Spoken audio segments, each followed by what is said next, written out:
Hello friends, నేను శరణ్యాని. ఇవాళ మంచు తాకిన పూలు 7వ భాగం చదువుకుందాము. రాసిన వారు మీనా ముక్తేశ్వర్ గారు. సంఘవి ఆలోచిస్తూ ఉన్నది.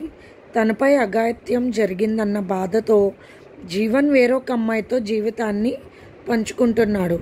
నిజమే, అతుక్కోదు పగిలిపోయిన గాజు బొమ్మ. సరేలేండి, నేనే తట్టుకుంటాను.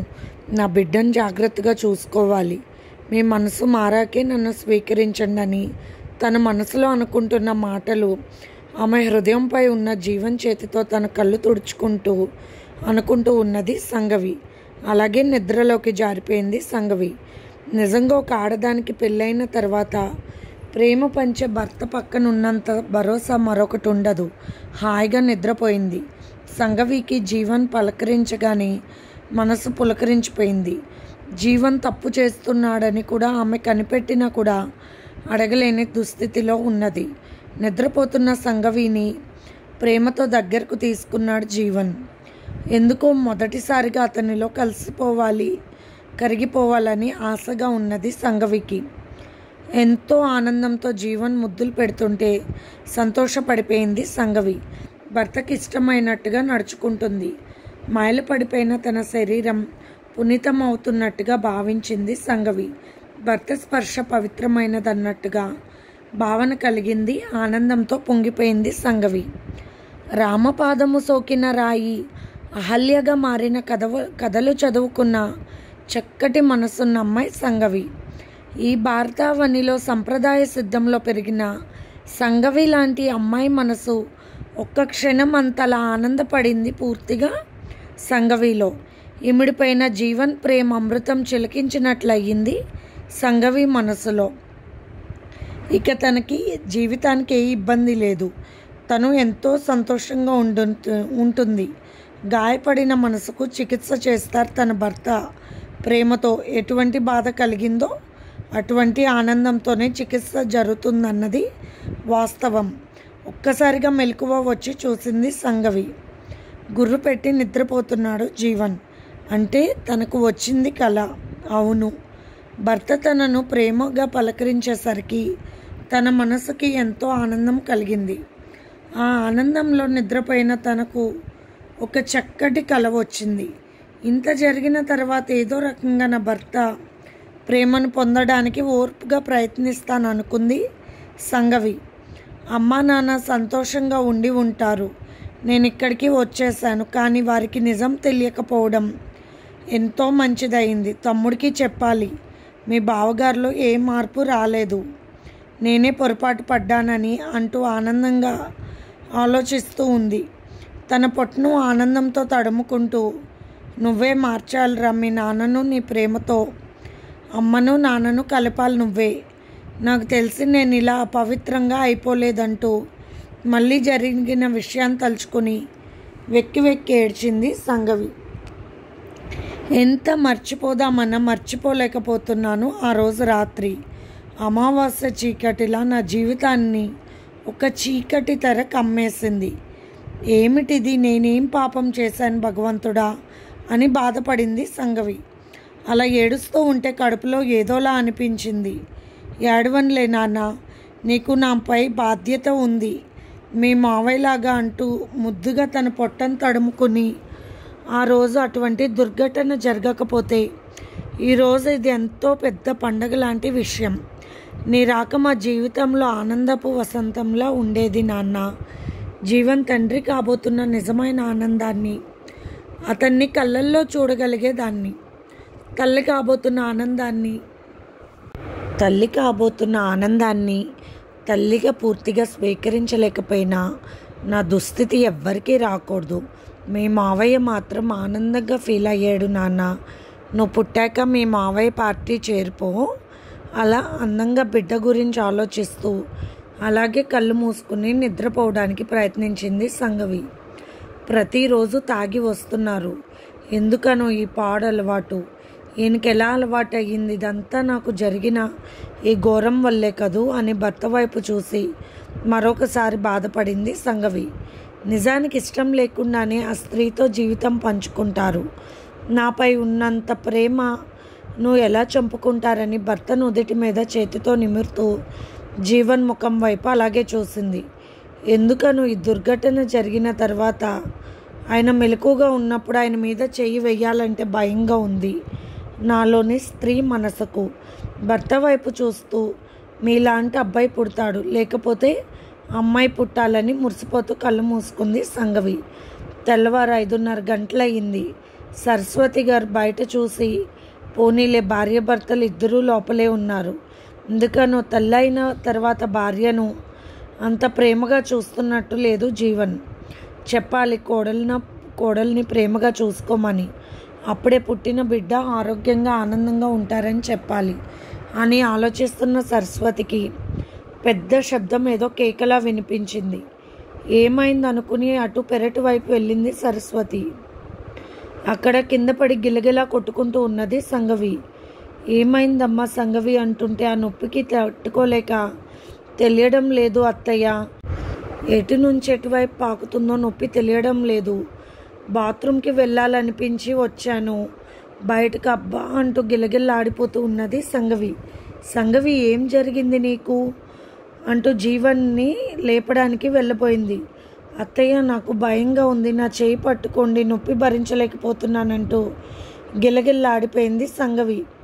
చెమటతో తడిసిపోయింది సంగవి. చల్లగా ఉన్న ప్రాంతంలో సంగవి ఒళ్ళంతా చెమటతో తడిసిపోయింది.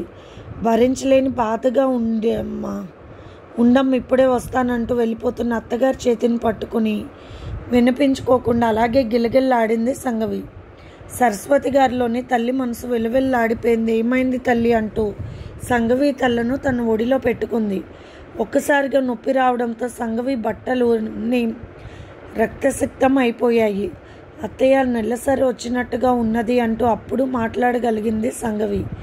ఏమైందన్నది సరస్వతి. ఏమీ లేదు అత్తయ్య, ఒక బిడ్డగా మీ ఒడిలో అలా తల పెట్టుకుని పడుకోగానే నా బిడ్డ అంటూ ఏడ్చేసింది సంగవి. అర్థమైంది సరస్వతి గారికి. అబోర్షన్ అయింది సంగవికి. ఏడుస్తూ ఉన్న సంగవిని ఓదార్చి జీవన్ని లేపింది చాలాసేపు సరస్వతి. నిద్రలో లేపుతావా ఎందుకమ్మా అంటూ కోపగించుకున్న జీవన్. అక్కడ సంగవి పరిస్థితి బాగోలేదు, అబోర్షన్ అయ్యింది, వెంటనే నర్స్కి ఫోన్ చేయని చెప్పింది సరస్వతి. ఫోన్ కలవడం లేదమ్మా అన్నాడు జీవన్ మత్తులో. ఎలా ఉంది సంగవికి అన్నాడు. కొడుకులోని కొత్త రూపాన్ని చూసింది సరస్వతి. భార్య చిన్న నొప్పి తగిలితేనే బాధపడిపోయేవాడు. నెలసరి ఉంటే కడుపు నొప్పితో బాధపడుతున్న భార్యను చూసి బాధపడేవాడు. అమ్మ పట్టించుకో అని చెప్పేవాడు. చేమ కుట్టినట్లయినా లేదు అనుకున్నారు సరస్వతి. 6 గంటలకు జీవన్ అలా బయటకు వెళ్ళొస్తా అంటూ బయటకు వెళ్ళాడు. అప్పటికే సంగవికి అలాగే ఉన్న చోటే ఉడుకు నీళ్ళు పోసి బట్టలు మార్చి లోపలికి తీసుకొచ్చి పడుకోబెట్టింది సరస్వతి. నీరసంగా అయిపోయి నిద్రలోకి జారుకుంది సంగవి. ఆ నొప్పి వల్ల పిల్ల బాగా బలహీన పడిపోయింది. సున్నితంగా ఉండే కొందరు అమ్మాయిలు ఎటువంటి బాధలు భరించలేరు. అన్నీ జరగడానికి బాధపడుతూ కళ్ళు నీళ్ళు తుడుచుకుంది. వంశోధారకుడు వస్తాడని ఎంతో ఆనందపడ్డాను, ఇలా జరిగిందని ఆమె తల పట్టుకుని ఏడ్చింది. నర్స్కి ఫోన్ చేసింది సరస్వతి. ఇక్కడే ఉన్నానమ్మా, నాకు ఫోన్ చేయలేదు ఎవరు అంటూ వచ్చేసింది. సంగవిని పరీక్ష చేసింది, సెలైన్ కట్టింది. విపరీతంగా బ్లీడింగ్ అవుతుందమ్మా, ఆమె గమనించుకునే పరిస్థితుల్లో లేదమ్మా. ఎందుకు ఇలా జరిగిందన్నది నర్స్. ఏమో తెలియదమ్మా, రాత్రి బాగానే ఉంది, తెల్లారేసరికి ఇలా జరిగిందన్నది సరస్వతి గారు. దానికదే అబోర్షన్ అయిపోతే అంత నొప్పి రాదమ్మా, ఏదన్నా జరిగి ఉండాలి, దెబ్బ తగలడం ఏదో ఒకటి జరిగింది, అంత పెయిన్ రావాల్సిన అవసరం ఏముంది, లేకపోతే ఏదైనా ట్యాబ్లెట్ కానీ వేసుకుందా తెలియక అన్నది నర్సు. పరీక్ష చేసిన నర్సు అబార్షన్ అయ్యే సరితత్వం ఈమెకు లేదు, ఏదో జరిగిందని చెప్పింది సరస్వతి గారికి. సంగవి మాట్లాడడం లేదు, నాకు భయంగా ఉంది అన్నారు సరస్వతి. ఏమీ లేదు, బలహీనం వల్ల అట్లా ఉంది, బ్లీడింగ్ తగ్గడానికి నేను సెలైన్లోనే ఇంజెక్షన్ చేశాను, మందు, ఇబ్బంది ఏమీ ఉండదు, 1 గంట తర్వాత మామూలుగా ఉంటుందని చెప్పింది నర్స్. ఏడుస్తున్న సరస్వతి గారు చేయి పట్టుకుంది నర్స్. బాధగా ఉన్నది సరస్వతి. నిన్ననే నా దగ్గర ఆనందపడి మా కోడల్ని జాగ్రత్తగా చూడాలని గొప్పగా చెప్పారు. అది చాలా బాధ కలిగింది నాకు అంటూ సంఘవిని కదిపి మాట్లాడించి వెళ్ళిపోయింది. సంఘవి వెక్కి వెక్కి ఏడుస్తూ ఉంది. ఏం జరిగింది? ఎలా జరిగింది? నా బిడ్డ బంధంతో మా భార్య భర్తల బంధం గట్టిపడుతుందనుకుంటే నీ బంధం కూడా వెళ్ళిపోయింది. నన్ను వదిలి ఒక భార్యగా ఓడిపోయాను, తల్లిగా చచ్చిపోయాను. ఇప్పుడు నా బ్రతుకు, నా పరిస్థితి ఏమిటి అని ఆలోచిస్తూ బాధపడుతూ ఉన్నది సంఘవి. ఇంత జరిగిందని తెలిసినా కూడా తన భర్త తనను కనీసం పలకరించకుండా ఆఫీస్కు వెళ్ళిపోయిన విధానం చూసిన దగ్గర నుండి సంఘవి మనసు బాధతో అల్లాడిపోయింది. భర్త విలువ ఇవ్వని ఇంట్లో ఎవరూ విలువ ఇవ్వరని తెలిసి తనకు తన అత్తగారు మంచిది కాబట్టి సరిపోతుంది. తమ్ముడు గుర్తొచ్చారు, తల్లిదండ్రులు గుర్తొచ్చారు. పదే ఏడుస్తూ ఉన్నది. తన కడుపున పడిన బిడ్డ కొద్ది రోజులు అయినా కూడా ఆ బిడ్డ బంధంతో ఎక్కువ అనుబంధం పెంచుకుంది. తన బాధ నా బిడ్డకే చెప్పుకునేది. తన కడుపులో తన బిడ్డ ఉన్నది అని తెలిసినప్పటికీ తన జీవితం మారిపోయింది, వ్యధలోకి జారిపోయింది. అందుకే ఏ విషయమైనా గుట్టుగా కడుపులో బిడ్డకే చెప్పుకున్నాను. నేను కలంకితను అనుకున్నావా? నీకు తల్లిగా పనికిరానని నువ్వు కూడా వెళ్ళిపోయావని మనసులో అనుకుంటూ వెక్కి ఏడుస్తూ ఉంది సంఘవి. అత్తగారి ముందే పడి నిద్రపోతూ ఉన్నట్టు నటిస్తుంది అంతే. సరస్వతి గారు కాస్త ఇంగువలో బెల్లం వేసి ఉండలు చేసి తీసుకొచ్చారు. ఇదిగో చప్పరించు తల్లి, చెడేమైనా ఉంటే జారిపోతుందంటూ ఇచ్చారు. నిన్నటి దాకా అదృష్టమైన తన బిడ్డ ఈనాడు చెడుగా మారిపోయిందా అనుకుంటూ ఉన్నది సంఘవి. అవును, దక్కని ఏ విషయమైనా కూడా చెడే. అలాగే జీవితాన్ని కోల్పోయాను, భర్త మనసులో స్థానాన్ని కోల్పోయాను, బిడ్డను కోల్పోయానన్న ఆలోచనతో ఆ లోకంలో ఉన్నట్టుగా లేకుండా ప్రవర్తిస్తుంది సంఘవి. బాధపడకమ్మా, మళ్ళీ ఆ అదృష్టం లభిస్తుంది. దేవుడు మనకి ఇవ్వలేదు ఇంకా, అందుకే వెళ్ళిపోయాడు. అయినా సంఘవి, పొరపాటున కాలు జారి పడ్డావా? ఎందుకలా జరిగిందంటూ అడిగారు సరస్వతి. లేదత్తయ్య, పడలేదు అసలు అన్నది సంఘవి. రాత్రి మీరు అంటూ సందేహంగా ప్రశ్నించలేకపోయింది సరస్వతి. అటువంటిది ఏమీ లేదత్తయ్య అన్నది సంఘవి. భార్యాభర్తల అతి ఉత్సాహాలు కూడా ఇటువంటి పనులకు దారి తీస్తాయి. జీవన్ వ్యవహారం నాకు తెలుసుగా అంటూ మాట్లాడారు సరస్వతి. అవును, పెళ్ళైన కొత్తలో ఒకసారి పాతకాలం నాటి వాళ్ళ తాతగారి మంచం, అచ్చొచ్చిన మంచం అంటూ దాని మీద మనం గాని కలిస్తే వెంటనే తల్లివైపోతావంటూ ఆ ఇరుకు గదిలో అత్తగారు పడుకునే ఆ గదిలో సరసాలాడుతూ ఉన్నప్పుడు విరిగిపోయింది మంచం. చెప్పాలంటే నిజంగా తల్లిని అయ్యాను, కానీ నిలబెట్టుకోలేకపోయానని మనసులో తలుచుకుని వెక్కి ఏడ్చింది సంఘవి. తన తల్లిదండ్రుల ఆనందకరమైన మాటలు చెవుల్లో వినపడ్డాయి. లేదమ్మా, అదృష్టం నాకు లేదనుకుంటూ ఏడుస్తూ ఉన్నది సంఘవి. ఒక బిడ్డ కోసం, తెలియని అణువు కోసం తల్లి మనసు ఇంత తప్పించిపోతుందా? మరి తండ్రిగా అతనికి కాస్త కూడా బాధ లేదు ఎందుకు? అంటే ఆడదానికేనా ఇవన్నీ? మగవారికి ఉండదా ఏ ప్రేమ అని ఆలోచిస్తూ ఏడుస్తూ ఉండిపోయింది సంఘవి. సరస్వతి గారికి మనసు బాధగా ఉంది. కనీసం భార్యకు బాగోలేదని కాసేపు పక్కన కూర్చుని ఏదో ఒకటి మాట్లాడితే సంఘవి మనసు ప్రశాంతంగా ఉంటుంది. అస్సలు మాట మాట్లాడకుండా అలా వెళ్ళిపోయాడు జీవన్. ఏ ఆడదానికైనా ఎలా ఉంటుంది? పాపం నేను చూడకూడదని అనుకుంటుంది, కానీ చూస్తూనే ఉన్నాను. వెక్కి ఏడుస్తుంది పిచ్చి తల్లి. ఒక తల్లి బాధ తల్లి మనసు ఉన్న వారికే తెలుసు. సంఘవి వాళ్ళ కుటుంబ సభ్యులకి ఎలా చెప్పాలని కూడా నోరు రాలేదు. ఆ రోజు వాళ్ళ తమ్ముడు తీసుకువెళ్తాను వాళ్ళ అక్కని అన్నాడు. వద్దు, ఉంచమని చెప్పాడు జీవన్. ఇప్పుడు సాధించింది ఏముంది? అక్కడే ఉంటే బిడ్డ ఉండేదేమో అన్నట్టుగా ఆలోచనలో పడి వాళ్ళ తల్లిదండ్రులకు చేయడానికి కూడా భయపడింది సరస్వతి.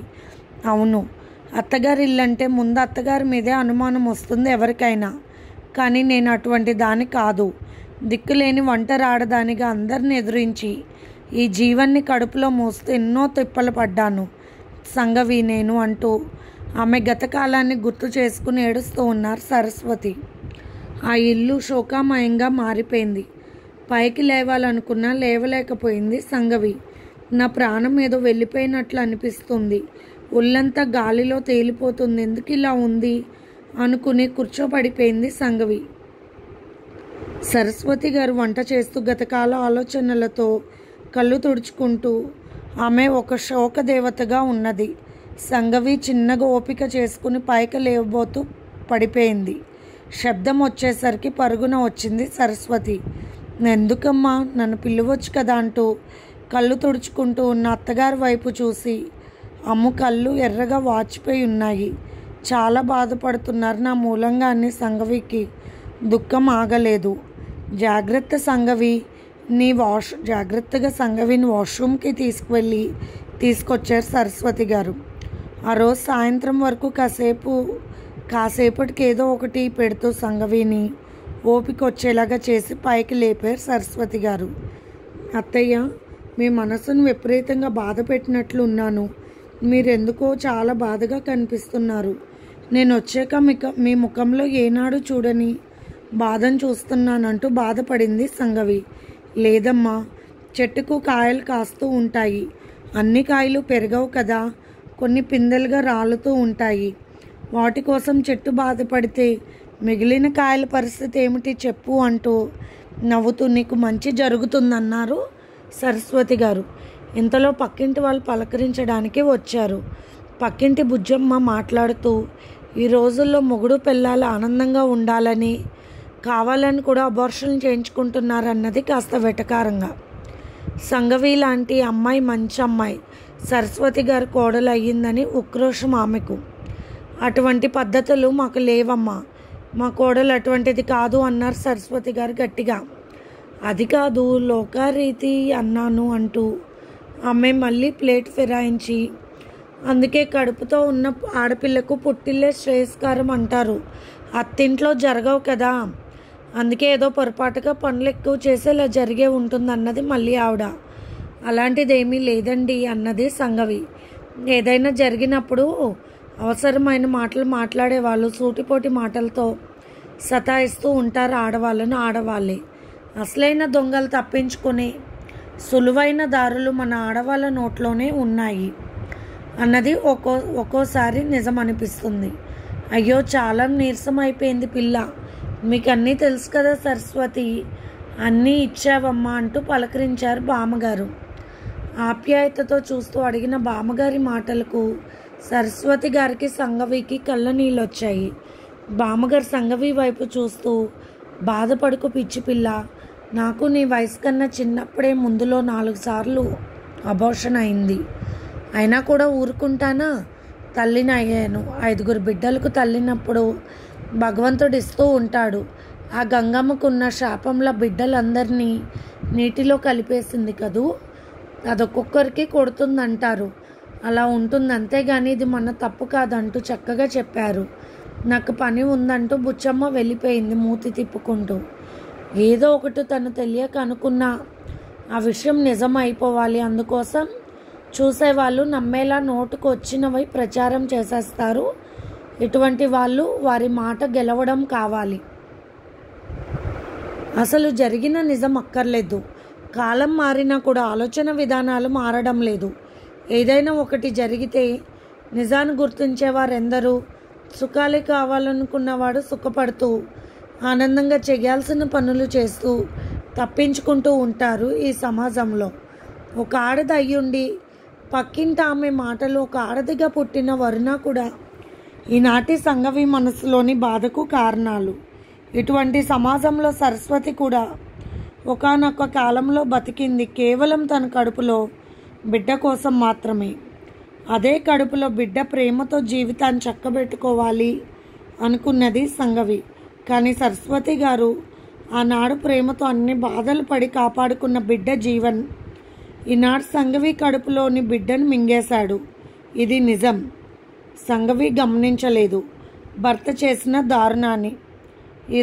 ఆ రోజు సాయంత్రం ఎప్పట్లాగానే జీవన్ ఇంటికి వచ్చాడు. రావడమే అర్జెంట్ పని ఉంది, ఆఫీస్ ఏమైపోతుందో, ఉద్యోగం ఉంటుందో లేదో, ఏమిటో ఈ సమస్య అనుకుంటూ ఊరెళ్ళాలంటూ బట్టలు సర్దుకుని చాలా హడావుడి సృష్టించి వెళ్ళిపోయాడు. స్పెషల్ ఏసీ బస్సులో వరుణ పక్కనే కూర్చుని సరసాలు ఆడుతున్నాడు జీవన్. హ్యాపీగా ఉంది. ఇంట్లో వాళ్ళు ఒప్పుకోరేమో అనుకున్నాను, తప్పదు. అర్జెంట్ ఆఫీస్ పని అవకతవకలు అయిపోతుందని అబద్ధాలు చెప్పి ఎలాగోలా వచ్చేసానని నవ్వేశాడు జీవన్. ఒక మాత్ర చాలు నీ బాధ తీరడానికి అని అంటూ నవ్వింది వరుణ. అవును, నువ్వు చెప్పకపోతే నాకు తెలిసేది కాదు. ఆ మాత్ర కప్ప పాలల్లో కలిపాను రాత్రి. అబోర్షన్ చేయించడానికి హాస్పిటల్కి ఎలా తీసుకువెళ్ళాలి అనే ఆలోచనతో కొట్టుకుపోయా అన్నాడు జీవన్ నవ్వుతూ. వరుణ చేతిని తన చేతిలోకి తీసుకుని, ఏమిటి సడన్గా ఊటీకి ప్రయాణం పెట్టావంటూ నవ్వాడు జీవన్. అసలే చలికాలం అన్న జీవన్ మాటకు నువ్వు ఉండగా చలి ఏం చేస్తూ అంది అంటూ నవ్వింది వరుణ. బాస్ ఒప్పుకోడు, ఎలా ఒప్పుకున్నాడు మరి అంటూ నవ్వాడు జీవన్. పట్టిన ఆవకాయ సీసా ఎక్కడున్నా కానీ తనకు కావాలనిపిస్తుంది కదూ, అలాగే వాడికి కావాలంటే నా ముచ్చట తీర్చాలి, తప్పదు మరి అంటూ నవ్వింది వరుణ. అంటే మన పై బాస్ కూడా నీ కింద వాడేనా అంటూ నవ్వేశాడు జీవన్. అవును, వాడికి చాలా ఇష్టం, ఎంత ఖర్చుకి డబ్బులన్నీ వాడే ఇచ్చాడు అంటూ నవ్వేసింది వరుణ. ఉదయాన్నే ఊటీలో దిగారు జీవన్ వరుణ. ఎంత అందంగా కనిపిస్తుందో కదూ ప్రపంచం అన్నాడు జీవన్. పిచ్చివాడ, మడికట్టుకు కూర్చుంటే అసలైన అందాలు కనిపించవు, ఇలా ఫ్రీగా ఉంటేనే కదా అని నవ్వుతూ నీ జీవితాన్ని ఇంకా ఇంకా మార్చేస్తాను అందంగా అంటూ నవ్వింది వరుణ. మధ్యతరగతి వాడిగా మామూలుగా సుఖ సంతోషాలు మాత్రమే తెలిసిన జీవన్ హైటెక్ ఆనందాలని చూస్తున్నాడు వరుణ పరిచయంతో. తలుపు కొడితే తీసింది ఎదురుగా కార్తిక్. ఏమిటి కార్తిక్ అన్నది సరస్వతి. ఆఫీస్ ఫైల్ ఆఫీస్లో మర్చిపోయారు, ఇద్దామని వచ్చానన్నాడు కార్తిక్. ఏదో అర్జెంట్ పని ఉందని బాస్ పంపించారంట కదా అన్నది సరస్వతి. అర్జెంట్ పని ఏమీ లేదమ్మా, అసలు వర్క్ పెద్దగా లేదు, అందుకే కుటుంబంతో అత్తగారింటికి వెళ్ళాలి రోజు సాయంత్రం అని చెప్పాడు అన్నాడు కార్తిక్. అంటే నాకు అర్థం కాలేదు. సరస్వతికి అయోమయంగా అనిపించింది. ఎక్కడికి వెళ్ళారు మరి అని సందేహంగా ఉన్న సరస్వతి వైపు చూసి కార్తిక్, తెలియదమ్మా, నేను కనుక్కొని చెబుతాను, వాడు ఏదైనా అర్జెంట్ పని ఉంటే వెళ్ళాడేమో మరి అన్నాడు కార్తిక్. అక్కడే ఉన్న సంగవి అవన్నీ వింటూ ఉన్నది. బయటకు వెళ్ళిన కార్తిక్ అరగంటకు ఫోన్ చేశాడు. ఆఫీస్లో పనిచేసే వరుణ అనే ఆమెతో వెళ్ళాడంట మేడం, ఏదో చల్లని ప్రాంతాలకు అన్నట్లు అనుకున్నారన్నాడు కార్తిక్. పూర్తిగా చెప్పడం అతనికి ఇష్టం లేదన్న భావన తెలిసింది సరస్వతి గారికి. వరుణ్ అయితే వరుణ అంటారేమిటి అనుకున్నారు సరస్వతి. మొన్న కూడా ఏదో వరుణ్ అని మాట్లాడుతుంటే విన్నాను అనుకున్న సరస్వతి గారు సందేహంలో పడ్డారు. మళ్ళీ తలుపు కొట్టిన శబ్దం అయ్యింది. సరస్వతి తలుపు తీసింది. బంగారాజు గారు, తాయారమ్మ గారు చాలా హంగామాతో వచ్చారు. చలివిడి, స్వీట్స్, పళ్ళు, ఇంకా ఎన్నో రకాల పచ్చళ్ళు అన్నీ తయారు చేయించారు బంగారాజు తన భార్యతో. నా చిట్టి తల్లి వచ్చేటప్పుడు ఏమీ పంపించలేదమ్మా, అనుకోకుండా వచ్చేసారు, వాళ్ళ తమ్ముడితో బండెక్కి వచ్చింది, అలా వెళ్ళొద్దంటే నా తమ్ముడు ఏమీ పర్వాలేదన్నది. ముందు తన ఇంటికి తను చేరుకోవాలని ప్రాణం కొట్టుకుపోయింది మీ కోడలికంటూ నవ్వుతూ వచ్చిన తాయారమ్మ గారిని చూసి ఏం మాట్లాడాలో తెలియలేదు సరస్వతి గారికి. కాళ్ళకు నీళ్ళు ఇచ్చి రండి అన్నయ్య గారు అంటూ గౌరవంగా మాట్లాడింది. బంగారాజు గారు మాట్లాడుతూ, అసలు గోలు చేసిందమ్మా మీ వదిన, వారం రోజులు ఆగి చలివిడితో స్వీట్స్తో వెళ్తే బాగుండేది పిల్ల, అలా ఒట్టిగా ఎలా పంపిస్తాము, కడుపు చల్లగా ఉండాలి, అయినా మీ హడావుడి మీది అంటూ నా మీద పోట్లాడింది. అయినా పిల్లని చూడాలని సంతోషంగా ఉంది. మా ఇంటికి వచ్చిన తర్వాత అది నవ్వింది లేదు, ఏంటో దిగులుగా ఉన్నది. భర్త మీద అంత బెంగ ఉంటుందని తెలియదుగా మాకు, అది కూడా చాలా ఆనందం అని చెబుతూ తాయారమ్మ వైపు చూసి, బంగారాజు గారు, ఇక మీ వదిన గారికి పుట్టింటికి వెళ్తే పని మీద అస్సలు కూడా గుర్తుండదు తల్లి, సంతోషంగా ఉంటుంది అంటున్న బంగారాజు గారి వైపు చూసి చిరుకోపంగా, అసలు పుట్టింటికి పంపరు వదిన, ఎప్పుడైనా వెళ్తే ఫోన్ ఆకాకరకాయ ఏముంది, మాకు ఏమీ లేదు, అలాగే ఉంటాము, అయినప్పటికీ ఎవరో ఒకరిని పంపిస్తూ ఉంటారు, వచ్చేయమని పుట్టింటికి వెళ్తే. పుట్టింటి వాళ్ళు వచ్చి పంపించాలన్నీ సిద్ధాంతాలు కదూ, అసలు తాను రండి అల్లుడు గారు అంటూ అప్పట్లో పిలవాలి, ఇప్పుడు ఎవరున్నారులే అంటూ ఇలా బాధపడే పుట్టింటి వాళ్ళంటూ అప్పుడు కూడా బాధపడిపోయింది తన పుట్టింటి వాళ్ళ గురించి తాయారమ్మ. బంగారాజు గారు నవ్వుతూ, అమ్మాయి అల్లుడు గారు బయటకు వెళ్ళారా ఏంటమ్మా అన్నారు. ఇల్లు నిశ్శబ్దంగా ఉంటేను గదిలో అని అంటున్న సరస్వతి గారి మాటకు, ఇక మీరు చెప్పలేరులే, వదిలేయండి వదినా, మా ఇంటి దగ్గరికి వచ్చినా అంతే, ఎంతసేపు గదిలో తలుపులు వేసుకుని ఉండేవారంటూ ముసుముసుగా నవ్వేసింది సంతోషంతో తాయారమ్మ. ప్రేమని చూశాను కానీ అమ్మ, మీ అబ్బాయి ప్రేమ మాత్రం చాలా గొప్పగా అనిపిస్తుంది నాకు. అంత గొప్ప అల్లుడు దొరికాడని ఊరు మొత్తం చాటింపు వేసా సంతోషంతో. బండి పోయింది కదూ, ఏదో బాధపడ్డాడు అబ్బాయి, సున్నితమైన మనసున్నవాడు. బండి దొరికింది, ఇంటికి వచ్చింది. అరే బైక్ మీద పెడదాము అంటే వినదు అంటూ నవ్వారు బంగారాజు గారు. ఇది ఫ్రెండ్స్ ఇవాల్టి ఎపిసోడ్. రేపు ఇంకొక ఎపిసోడ్తో మీ ముందుకు వస్తాను. మీకు కనుక స్టోరీ నచ్చితే లైక్ చేసి షేర్ చేసుకుని సబ్స్క్రైబ్ చేసుకోండి. అలాగే మన ఛానల్లో ప్రసారం అవుతున్న positive thoughts written by Shri Komnapalli Ganapathi Rao గారివి, అలాగే చిన్న చిన్న కథలు శ్రీమతి మీనా ముక్తేశ్వర్ గారు కూడా చదువుతున్నారు వారి ఛానల్లో. అవి కూడా చదివి మీకు నచ్చితే కనుక లైక్ చేసి ఛానల్ని ప్రోత్సహించండి. ఉంటాను.